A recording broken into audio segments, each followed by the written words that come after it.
Hey guys, welcome back to OCO Social Impact Podcast, where we are here to equip today's social impact leaders one day at a time.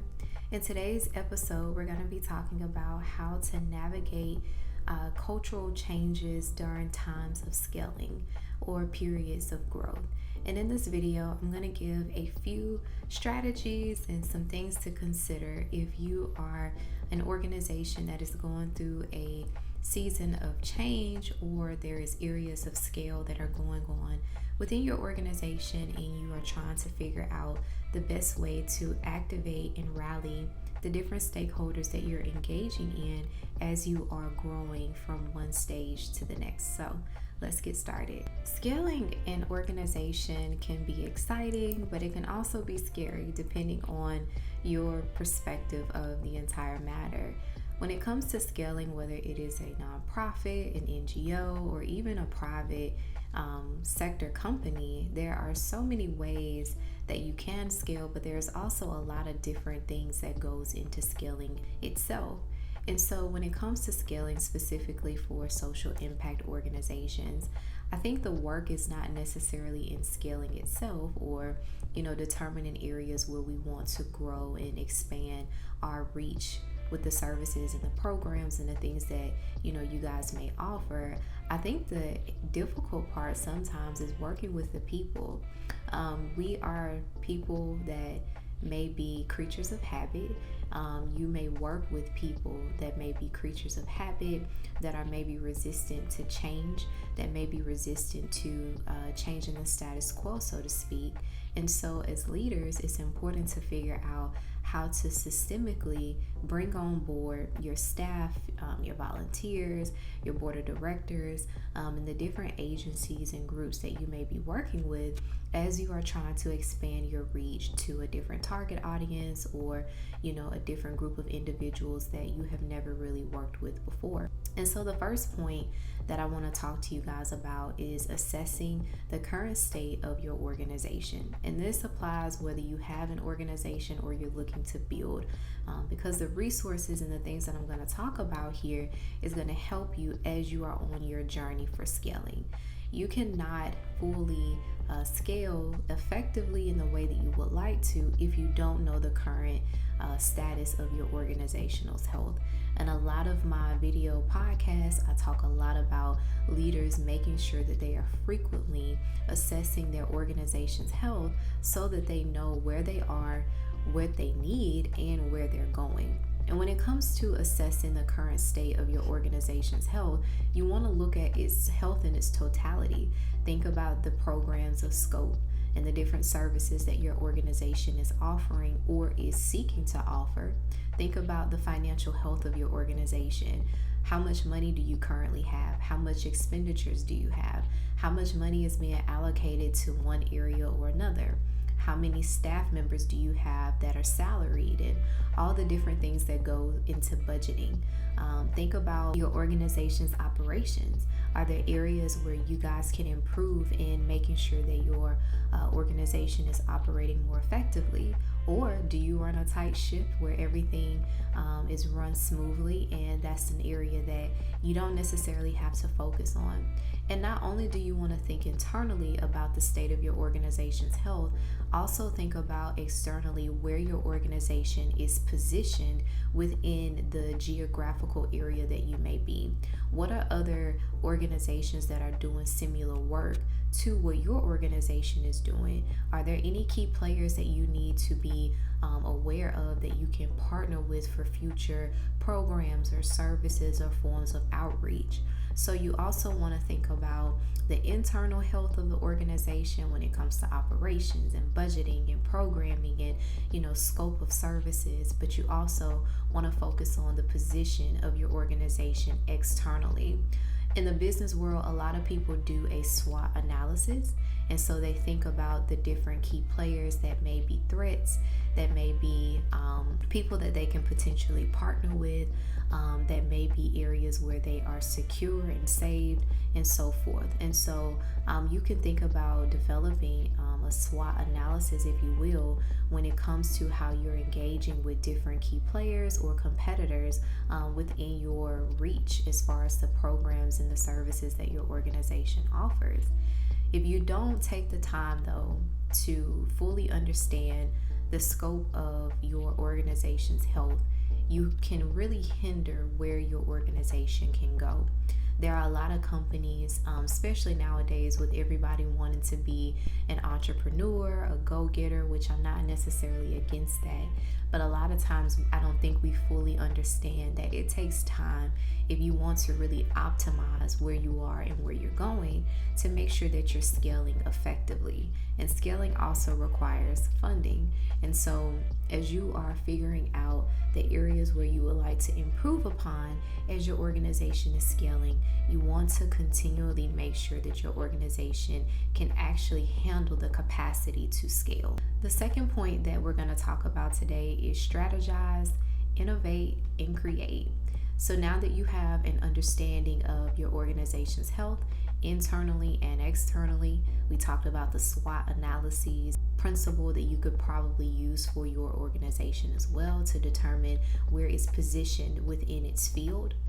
Now it's time to think about some strategies, some ways to innovate, different ideas, and engaging in different opportunities, and put those things into practice. When you are engaging in these different strategies, you want to bring in those voices, whether that be your board of directors, your council members, your staff members, and even down to your target population and the audiences that you're working with, into these conversations, so that their voices can be reflected in the policies and the roadmaps and the strategic plans that your organization is wanting to push forward. One thing that is very interesting that I've seen, especially in the social impact sector, is that when a lot of organizations are scaling, sometimes they tend to forget to engage with their target audience, the people that are actually benefiting and receiving the resources and the services that this nonprofit or social enterprise is offering.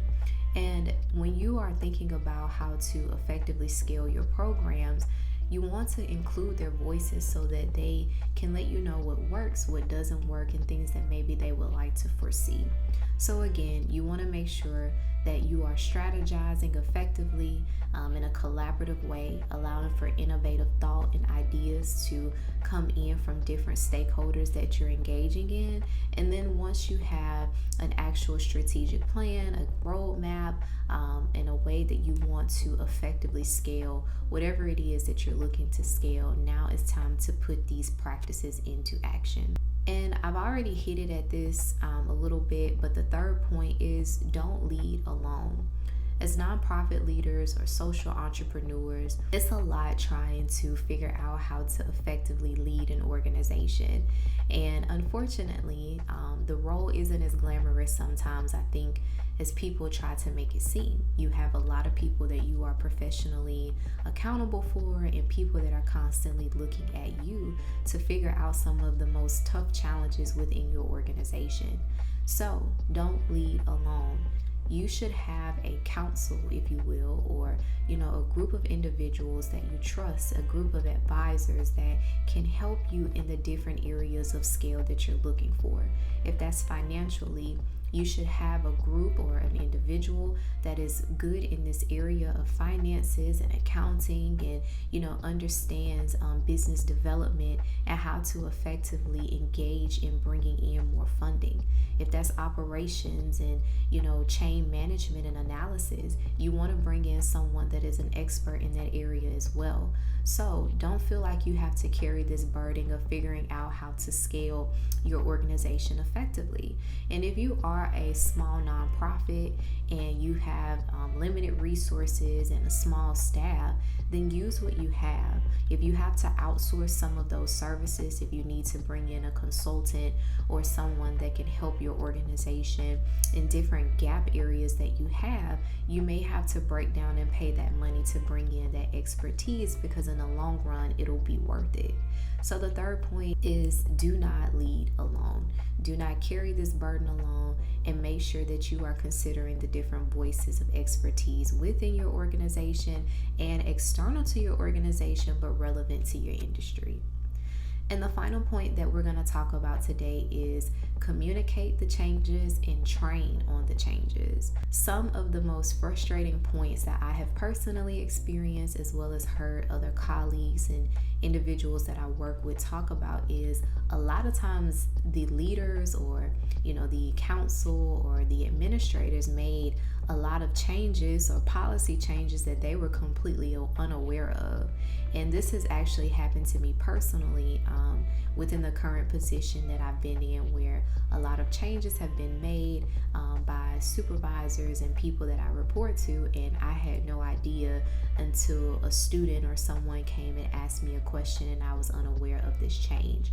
So do not be those leaders.